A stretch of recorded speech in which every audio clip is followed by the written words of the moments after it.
मेरे साथ मिलकर के लंबे ओम के उच्चारण के साथ गायत्री मंत्र का पाठ करेंगे।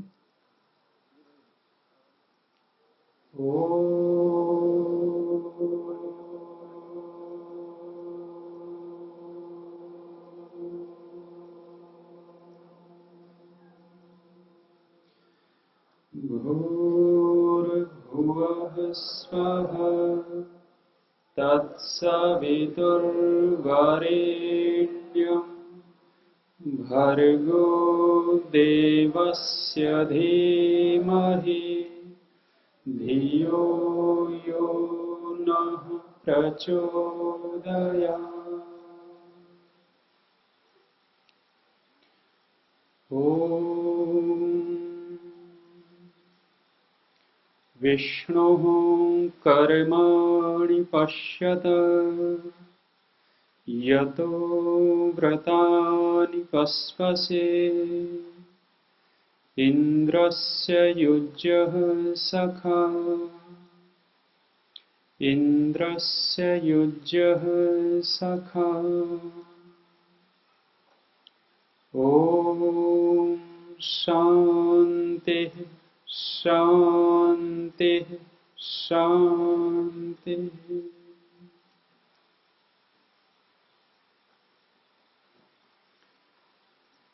इस सभा भवन में उपस्थित बहुत ही मानव सम्मान की योग्य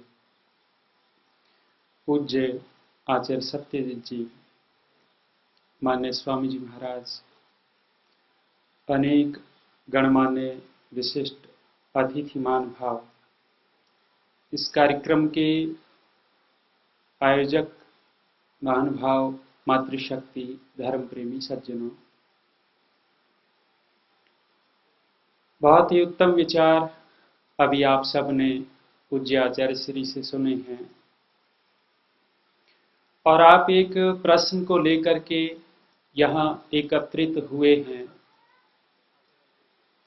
समस्त मानव जीवन का लक्ष्य क्या है?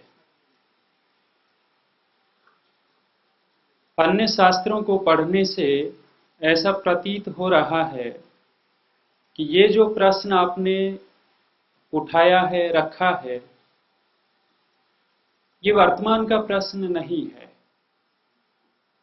ये प्रश्न तो जब से मानव सृष्टि बनी है तब से इस मानव के पीछे लगा हुआ है कि इस मानव जीवन का लक्ष्य क्या है। हमें पता लगता है आप इतनी भीड़ में इकट्ठा हुए हैं और ऐसा लगता है कि कहीं अधिक भीड़ इकट्ठा होकर के किसी ऋषि के पास गई हो और ऋषि के पास जाकर के यही प्रश्न पूछ रही हो कि हे ऋषिवर, हमें ये बताइए कि मानव जीवन का लक्ष्य क्या है। और उस भीड़ को इकट्ठा देख करके उस समय के ऋषि ने मानव जीवन का जो परम लक्ष्य है उसको इंगित किया था और वो परंपरा से वो क्या लक्ष्य है वो हमारे पास आया हुआ है। पूज्य आचार्य श्री ने वर्तमान की भाषा में वर्तमान के लोगों के मानसिक स्थिति को देखते हुए मानव जीवन का लक्ष्य ऐसे सुख की प्राप्ति जिसमें किसी भी प्रकार का दुख न हो, ऐसा सुख जो लगातार बना रहे, ऐसा सुख जिसमें कोई बाधा न हो, ऐसा सुख जो थोड़े काल के लिए न हो, ये लक्ष्य हमारे सामने रख दिया। अब हम मान लेते हैं कि हम सब ने इस लक्ष्य को, इस परम सुख को स्वीकार कर लिया। स्वीकार कर लिया तो इस लक्ष्य को प्राप्त करने के लिए क्या क्या विधि, क्या क्या साधन होने चाहिए, ये विचार करना पड़ेगा। मैं 2-4 बिंदु इसी विषय पर रखूंगा कि हम लक्ष्य निर्धारित करने के बाद क्या क्या साधन अपनावें। विचारकों ने, विद्वानों ने कुछ साधन गिनाए, गणना की, कहने लगे यदि हमारा लक्ष्य निर्धारित हो गया है और उस लक्ष्य को प्राप्त करना है तो सबसे पहले कह रहे हैं कि उस लक्ष्य के प्रति तीव्र इच्छा उत्पन्न हो जाए। यदि हमें अपने लक्ष्य के प्रति तीव्र इच्छा नहीं है तो हम उस लक्ष्य की तरफ ठीक से नहीं जा पाएंगे, लक्ष्य को हम प्राप्त नहीं कर पाएंगे। लक्ष्य के प्रति तीव्र इच्छा, कितनी तीव्र इच्छा? एक युवक ने यूनानी संत सुकरात से पूछा, कहने लगे कि सुकरात, तुम अपने जीवन में सफल दिखते हो मुझे,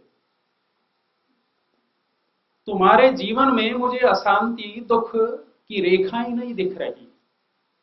तुम्हारे ऊपर कष्ट बहुत आते हैं लेकिन तुम उन कष्टों को देख करके विचलित नहीं होते हो। दुख, संकट, क्लेश आते हैं लेकिन तुम तो अपनी सम स्थिति में रहते हो। मुझे लगता है कि तुम्हारा ये जीवन सफल हो चुका है और मैं तुमसे पूछना चाहता हूं कि इस सफलता का कारण क्या है? सुकरात ने उत्तर दिया उस युवक को, कहने लगे कि भैया कल नदी के किनारे बात करेंगे तब उत्तर मिलेगा। अगले दिन युवक वहां नदी के किनारे पहुंचा और सुकरात भी पहुंचा। दोनों नदी के किनारे टहल रहे थे। टहलते टहलते सुकरात ने कहा कि भैया चलो नदी के पानी में घुस जाएं। दोनों नदी में के अंदर जाने लगे। इससे पहले युवक के मन में द्वंद्व चल रहा था। द्वंद्व ये चल रहा था कि मैंने तो सुकरात से इसके जीवन की सफलता का कारण पूछा था और वो उत्तर ने देकर के मुझे नदी के किनारे टहला रहा है, बहका रहा है और अब कह रहा है कि चलो नदी के पानी में ही घुस जाएं। मौन रहते हुए सुकरात के साथ साथ नदी के जल में उतर गए दोनों। और जब नदी के जल में उतरे तो लगभग यहां तक पानी आया तो अचानक सुकरात ने एक क्रिया कर दी। और क्रिया क्या की कि उस युवक के सिर पे हाथ रखा और जबरदस्ती नीचे दबा दिया, पानी में धकेल दिया। पानी में उसका सिर, गर्दन दबा दी और दबाए ही रखा। युवक पानी में छटपटा रहा है, बाहर निकलने के लिए उतावलापन है, पूरा शरीर उसका तिलमिला रहा है। सुकरात बलवान थे, नीचे ऊपर नहीं आने दिया, दबाए ही रखे। देखा सुकरात ने कि अब तो इसका शरीर नीला पड़ने लगा है। वो स्थिति देखी तो सुकरात ने अपना हाथ हल्का कर दिया और गर्दन ऊपर आ गई युवक की। गर्दन ऊपर आई और वो जो युवक था उसने गर्दन ऊपर आते ही एक लंबी गहरी सांस ली। और जब लंबी गहरी सांस ली और थोड़ा सा होश में आया, होश में आते ही सुकरात से ये पूछना चाहता था लेकिन सुकरात ने इस युवक से पहले पूछ लिया। कहने लगे कि भैया जब तुम पानी के अंदर थे तुम्हारी तीव्र इच्छा किस चीज की थी? पानी के अंदर मैंने तुम्हें दबा रखा था, दबाए हुए उस समय तेरे मन में कुछ क्रिया चल रही होगी और वो इच्छा चल रही होगी, विचार चल रहा होगा। तेरा क्या विचार था उस समय? युवक कहने लगा कि मैंने तो आपसे सफलता का कारण पूछा था, आपने मेरे से ही पूछ लिया। हाँ, तुम पूछते हो तो मैं बता रहा हूं कि मेरी जो तीव्र इच्छा थी केवल और केवल ये इच्छा थी कि एक श्वास मुझे मिल जाए, एक श्वास मेरे अंदर चला जाए और मेरी प्राण रक्षा हो जाए। सुकरात कहने लगा कि मेरे भैया जैसे तू वहां तीव्र इच्छा कर रहा था कि मुझे प्राण, मेरे श्वास मिल जाए, ऐसी ही तीव्र इच्छा सफलता के लिए करनी पड़ती है। यदि आपने लक्ष्य निर्धारित कर दिया और लक्ष्य निर्धारित होने के बाद उस लक्ष्य के प्रति तीव्र इच्छा नहीं है, कदापि उस लक्ष्य को प्राप्त नहीं कर सकते। तीव्र इच्छा बहुत आवश्यक है लक्ष्य प्राप्ति में। विद्वानों ने और आगे बढ़कर के कहा कि इस लक्ष्य प्राप्ति में और क्या साधन हो सकते हैं। विद्वान कहते हैं लक्ष्य प्राप्ति के लिए घोर तप करना पड़ता है। कम तप नहीं करना पड़ता, घोर तप करना पड़ता है। अभी आचार्य श्री कह रहे थे कि कुछ आंशिक लक्ष्य हम बना लेते हैं और आंशिक लक्ष्य क्या बना लेते हैं? धन प्राप्ति का लक्ष्य बनाया। और आप बहुत सारे धनिक यहां बैठे होंगे और मैं आपसे पूछ करके देखूं, जब आप धरातल पे थे और बढ़ते बढ़ते बहुत ऊंचे आ गए, धन प्राप्ति करने में प्राप्त कर लिया, क्या उस धन प्राप्त करने में आपने तपस्या नहीं की? बिना तप किए वो आंशिक लक्ष्य तक हम नहीं पहुंच सकते। तो परम लक्ष्य जो ऐसा सुख बताया आचार्य श्री ने, जिसमें किसी भी प्रकार की बाधा, दुख और क्षणिक न हो, उस तक हम घोर तप किए बिना कैसे पहुंच सकते हैं? आप जब अपने बेटे का लक्ष्य निर्धारित कर दिया आपने कि इसको डॉक्टर और इंजीनियर बनाना है, उस बेटे के प्रति आप उसको बनाने के लिए घोर तप करते हैं, और वो स्वयं आपका बेटा उस आंशिक लक्ष्य को प्राप्त करने के लिए तप करता है। हमारे पूज्य आचार्य श्री ज्ञानेश्वर जी प्राय करके अपने प्रवचनों में एक बात दोहराया करते हैं, कई बार मैंने सुना। दिल्ली में किसी परिवार में जाया करते थे, पहली बार गए तो देखा था बेटा है उनका, लेकिन फिर बार बार कई बार गए तो वो बेटा दिखाई नहीं दे रहा था। जब बेटा दिखाई नहीं दे रहा था तो आचार्य श्री ने पूछा कि वो लड़का कहाँ है? कहने लगे जी पढ़ाई कर रहा है अपनी। पढ़ाई कर रहा है कहाँ? अपने बंद कमरे में रहता है। उसका लक्ष्य था आईएएस ऑफिसर बनना। वो लक्ष्य उसने निर्धारित कर रखा है कि प्रशासनिक अधिकारी बनना है। उस प्रशासनिक अधिकारी बनने के लिए वो कितना घोर तप कर रहा है कि उसने खेल छोड़ दिया है, दोस्तों के पास उठना बैठना छोड़ दिया है। वो एक कमरे में बैठ करके घोर तप कर रहा है, किस लिए? आंशिक लक्ष्य को प्राप्त करने के लिए। और उस परम लक्ष्य को प्राप्त करने के लिए कितना तप करना पड़ेगा? आगे कहने लगे उस लक्ष्य को प्राप्त करने के लिए एक और साधन अपनाना पड़ेगा, अत्यंत पुरुषार्थ, कम पुरुषार्थ नहीं। तप और पुरुषार्थ में आप अंतर देखेंगे। तप ऋषियों ने, विद्वानों ने, हमारे विचारकों ने कहा है सहन करने की बात। जब कोई विपरीत परिस्थिति आती है, हम अपने लक्ष्य की प्राप्ति में चल रहे हैं, लक्ष्य की प्राप्ति के लिए मार्ग चुन लिया है और हम चल पड़े हैं, उस चलते चलते बीच में बाधाएं आती हैं, उन बाधाओं रुकावटों को सहन करना ये तप है। और लक्ष्य प्राप्ति में कहा कि अत्यंत पुरुषार्थ। यदि अत्यंत पुरुषार्थ उस लक्ष्य प्राप्ति के लिए नहीं है तो हम नहीं जा पाएंगे, उसके आगे तक नहीं पहुंच पाएंगे। एक और साधन बताया। अत्यंत पुरुषार्थ के बाद विचारकों ने कहा अनुकूल साधन।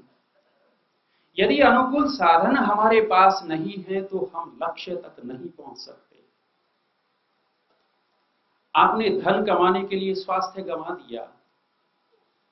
व्यक्ति धन कमाने के लिए बहुत कुछ लगा रहता है, चलता है। क्यों? क्योंकि सुख मिलेगा उस धन से। लेकिन सुख मिलेगा धन से, हमने साथ साथ स्वास्थ्य भी गंवा दिया। स्वास्थ्य गंवा दिया। हम सुख को प्राप्त करने के लिए, सुख को भोगने के लिए हमारे पास साधन क्या है? प्रमुख साधन है हमारा शरीर। और वो शरीर ही रोगी हो गया, अस्वस्थ हो गया, आपका धन किस काम का? धन कमाया है, धन कमाने के लिए स्वास्थ्य गंवा दिया, अब स्वास्थ्य प्राप्त करने के लिए धन को गंवा देंगे। दोनों तरफ से चले गए हम तो। अनुकूल साधन, यदि लक्ष्य प्राप्त करना है, सबसे बड़ा साधन है हमारा शरीर। ये शरीर यदि ठीक है, बलवान है, स्वस्थ है, निरोगी है, तो लक्ष्य तक हम जा सकते हैं। और उस लक्ष्य को प्राप्त करने के लिए शरीर के साथ साथ दूसरे धन इत्यादि भी आपके साधन उपयोगी हो सकते हैं। एक और बात लिखी विद्वानों ने कहा, कहने लगे लक्ष्य को प्राप्त करने के लिए विधि क्या है? विधि कौन सी अपनाएं, तरीका कौन सा अपनाएं कि हम लक्ष्य तक पहुंच जाएं? प्राय करके दो विधियां संसार में देखने में आती हैं। आस्तिक व्यक्ति जो होता है वो धर्म पूर्वक विधि अपनाता है, और जो आस्तिक नहीं है, आत्मा परमात्मा पुनर्जन्म इत्यादि को नहीं मानता, धर्म इत्यादि को नहीं मानता, वो अधर्म पूर्वक विधि भी अपना लेता है। विधियां दोनों अपनाते हैं। चोर चोरी करता है, किस लिए करता है? सुख प्राप्ति के लिए। एक योगी समाधिस्थ, एक धार्मिक व्यक्ति साधना उपासना करता है किस लिए? सुख प्राप्ति के लिए।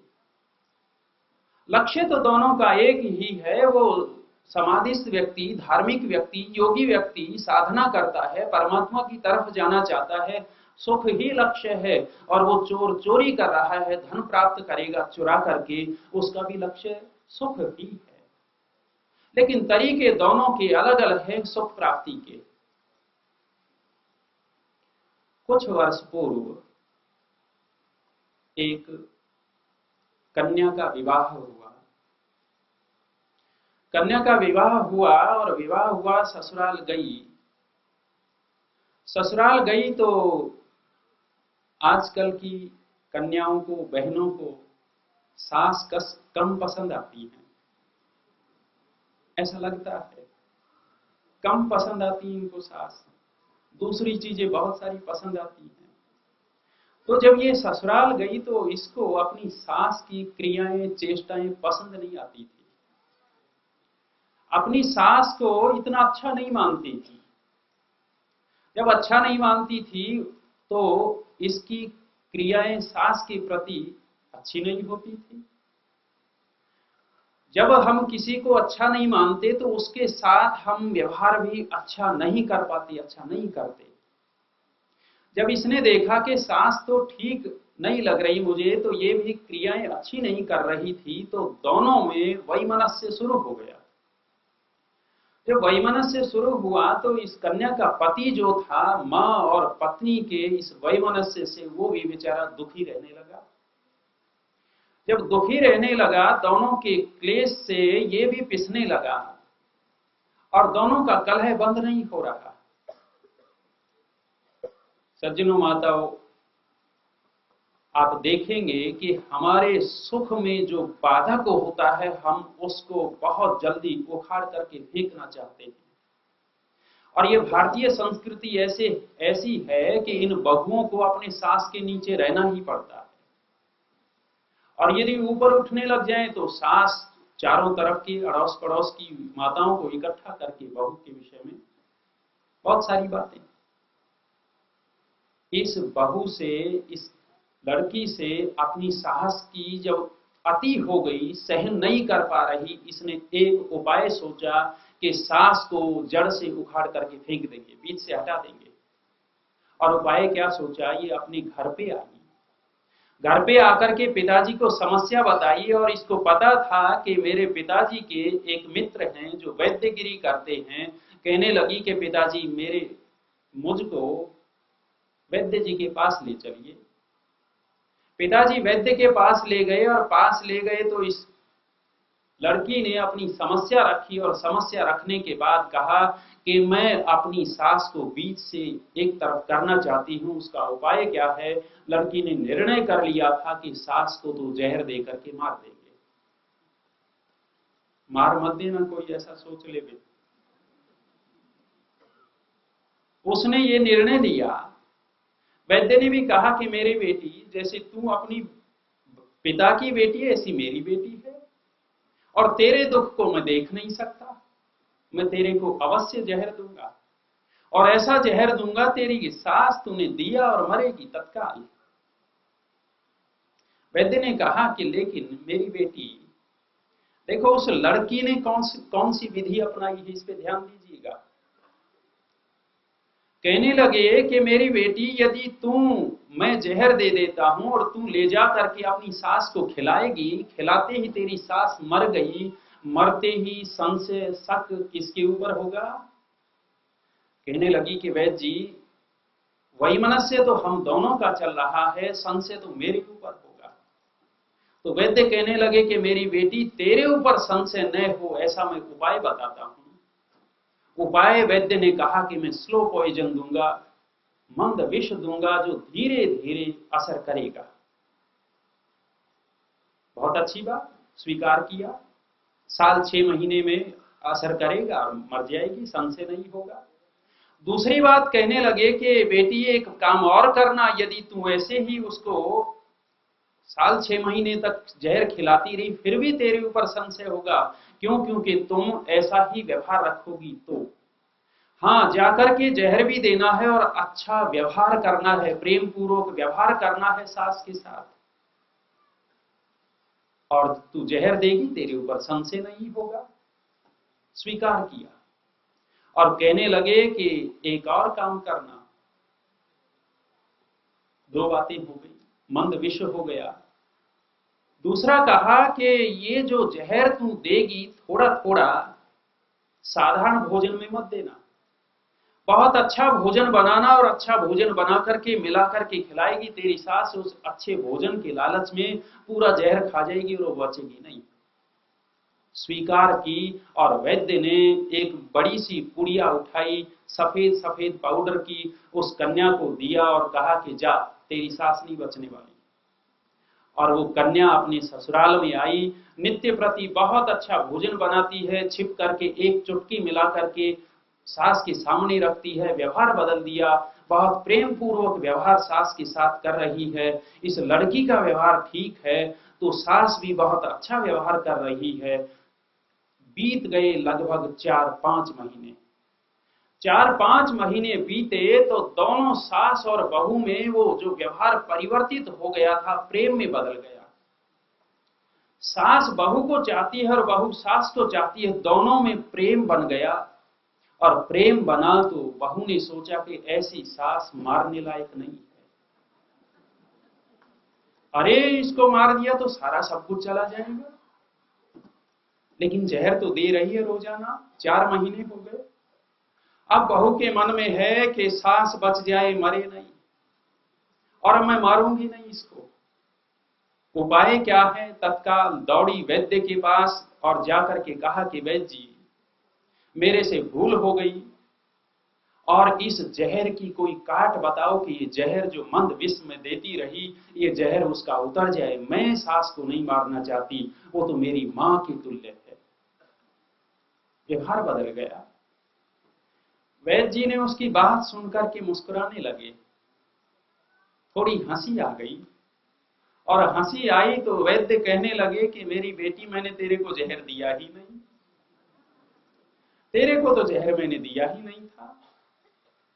और तू अपनी सास का वजन करवाना जा करके, कम से कम 8 किलो वजन बढ़ा हुआ मिलेगा। क्यों? वैद्य कहने लगे कि बेटी, मैंने जहर नहीं दिया, मैंने तो ताकत की पुड़िया दी थी। ताकत की पुड़िया दी, तू रोजाना खिलाती रही, उसके चेहरे पे रौनक मिलेगी, मिल गई, हो गई होगी। और कहने लगे कि मेरी बेटी, ये पुड़िया में जहर नहीं था, जहर तो तेरे दिमाग में था।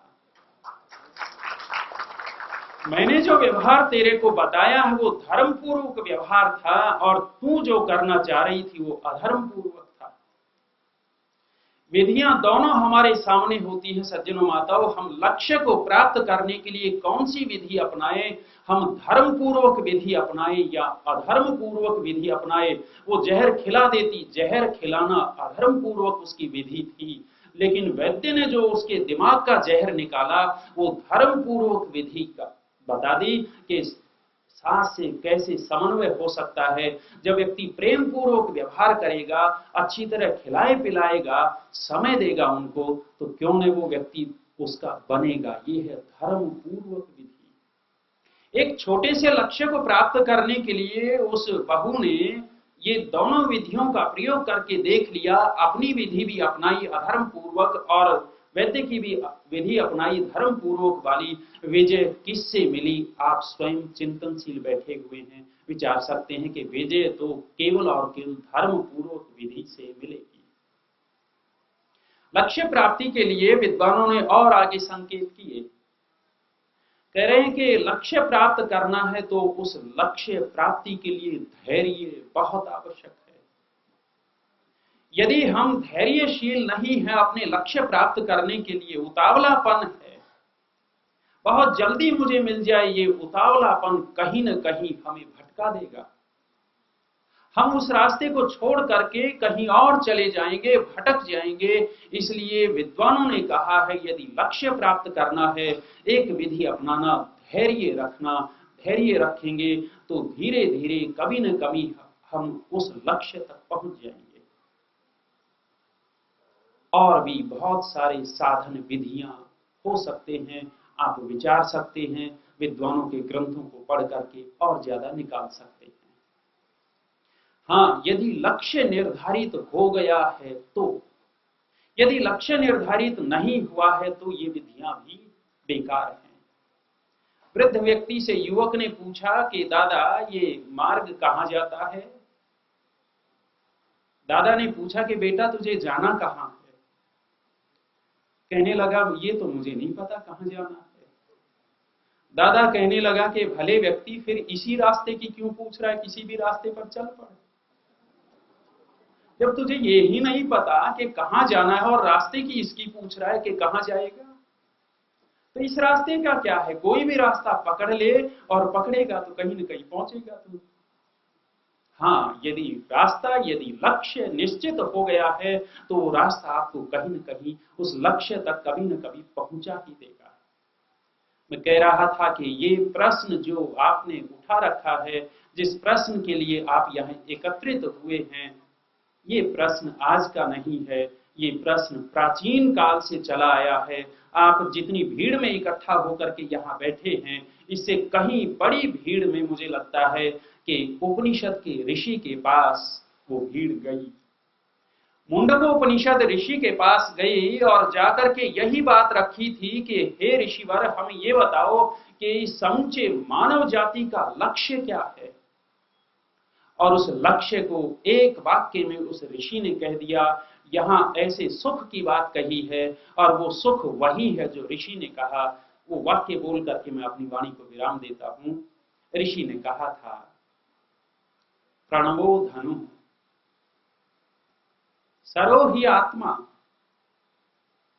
ब्रह्म तत् लक्ष्य मुच्यते। कहने लगे प्रणव जो है, ओम जो है, वो धनु है, धनुष है। और धनुष किसी काम का नहीं यदि उसके ऊपर बाण न चढ़ा हुआ हो। कहने लगे वो ओम धनुष है, उस धनुष के ऊपर यदि बाण बनाना है तो अपनी आत्मा को बनाना। सरो ही आत्मा, जब धनुष के ऊपर बाण चढ़ गया, आत्मा चढ़ गई, तो वो बाण भी किसी काम का नहीं यदि सामने लक्ष्य न हो तो।